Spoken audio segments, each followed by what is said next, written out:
Welcome back to ASD, A New Perspective, the podcast show where we help you understand what is going on in the mind of your child. And we do encourage you that growth for your child is possible. In this week's podcast, Dr. Sheely shares with us the importance of belief and hope in your child. Let's listen in.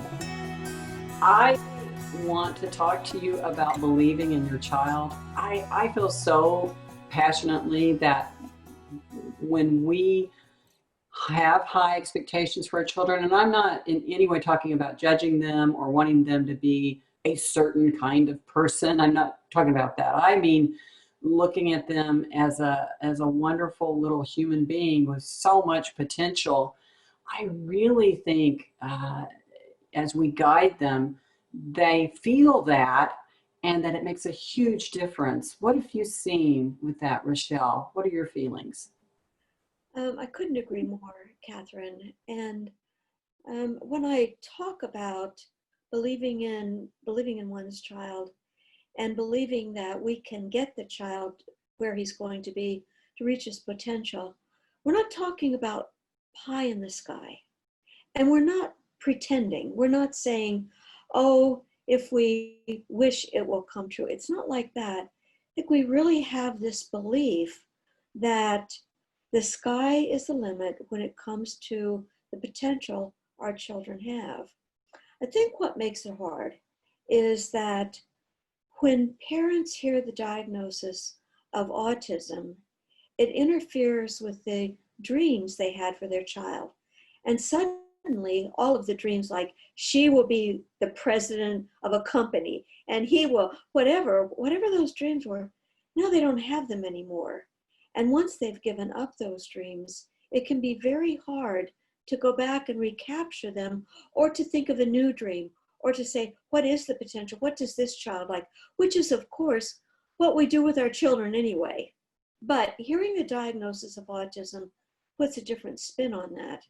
And so, as you know, in RDI, one of the first things that we ask parents to do is rekindle that dream.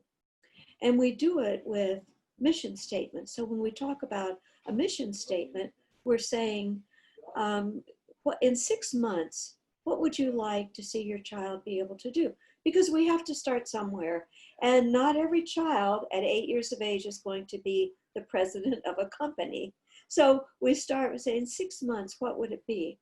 And we have them really put that together as a dream.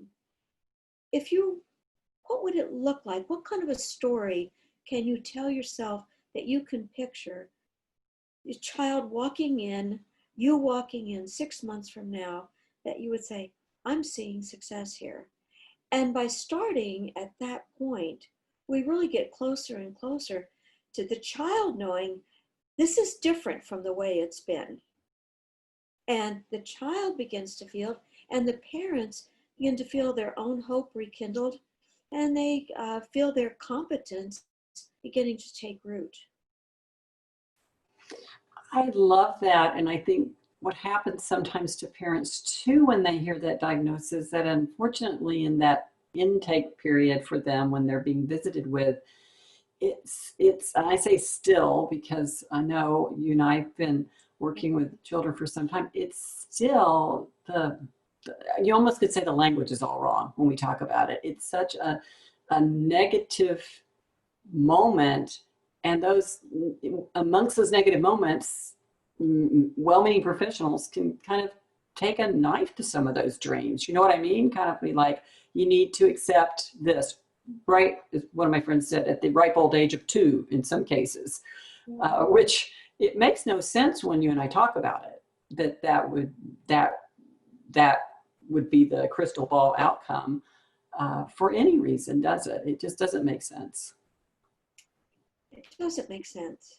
And I think what's hard is if you're looking to make a diagnosis, you're not looking at a person's strengths. You're saying, what can't this person do? And when I talk to a parent, I like to get a sense of what they see as a child's strengths, and maybe they haven't even thought about them. And so when you get a picture, when you get a snapshot of a child with a parent, you're not looking at what the child can't do, but within that guiding relationship, the parent still has something going. You're saying, look what he just did. And sometimes it's so subtle that the parent doesn't pick up on it. Let me give you an example. Is that okay?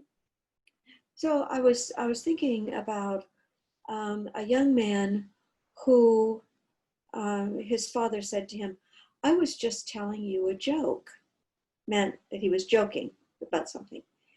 And the boy said, "Do you know why 7 billion is afraid of 9 billion?"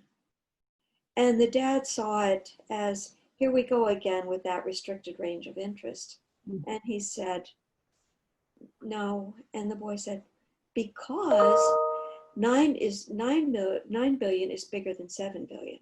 And he was making a joke.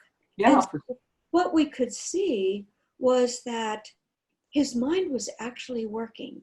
And it wasn't working yet in the way that made sense to us, but he picked up, his father said the word joke, and so he took this, what he loved about numbers, and he turned it into a joke. It was really very amazing to see that. And so that's what we're always looking for. What is that? What's that spark of light that is turning this child on? Where do I see you come together? And what did that minute and a half look like? And did you notice it? And so, I mean, there's always something. And once we're able to identify those things and we start moving on, then the parent realizes that even though they've been thrown this curve, which is called autism, they still have an ability to work with their child, and in fact have done so, and look what the child can do. So you always need something to, I think you always need something to build from. And finding that thing to build from is probably the most important thing we do when we do our assessment, which is different from a diagnostic assessment. And I think about how it's the why of why parents as the main guides are so important, because as a parent, you are going to know your child's strengths. You live with them, you see them. It just reinforces what we already know, is how important being a parent guide is. I believe you're right about that. And I think that parents do have a sense of their children's strengths, but if they have been looking at a lot of documents that say, this is wrong, that's wrong, this is wrong, need to work on this, and once you see a 12-page report that's full of that, you begin to question whether you really do know what they are, and whether you see as a strength really is a strength, or is it pie in the sky and something you made up. Yeah, I was about to say, I like the way you really make that discrimination, that this is not pie in the sky. Mm-hmm. And this is not wishful thinking. These are real strengths you see in your baby, in your child. I say baby, whether they're 2 or my babies are my babies. Or 38. Exactly right. But in your baby.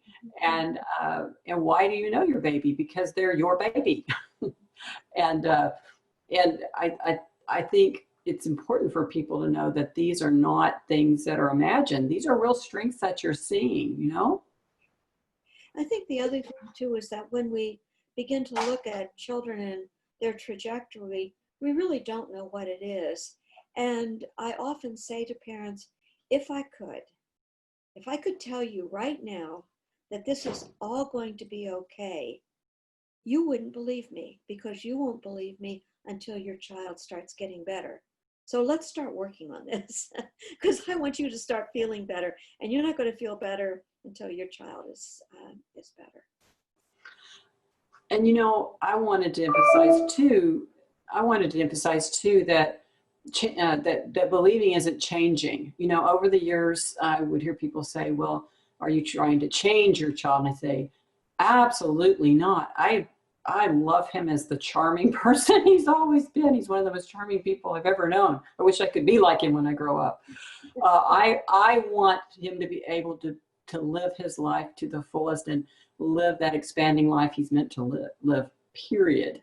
And for his personality to be able to be seen by people and for him to be known as who he is. There's no changing I would want to do.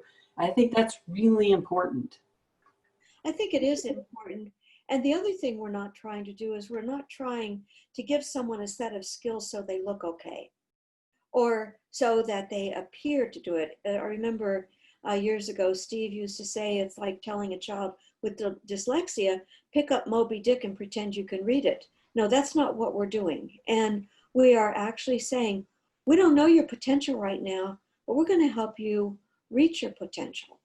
And that's it's a very different thing. It's also, I guess, it's also different from belief and hope. And I hope I say this I hope it sounds the way I mean it. But hope and belief are not strategies. They're good to have and they keep us moving, but they're not strategies. And we need strategies that understand a child's strengths, what that trajectory is going to look like, how we get them on that trajectory, and we get them toward that road, toward that endpoint of independence. And that's what the strategy is for. But we have to keep the hope and the belief because that keeps us motivated as we go through the process. And I always say that when you start through that process and you start seeing what happens, your child gives you more reason for that belief and hope. It's just a wonderful thing. We didn't say anything else probably to consultants and parents that hope and belief aren't strategies. It's the marrying of all that. Yeah. You know, it's the marrying of them. One does one for the other, and they help each other, right? Thanks for joining us for ASD, A New Perspective, a podcast show where we help you understand the mind of your child. And we always encourage you that growth for your child is possible. I'm Kat Lee. See you next time.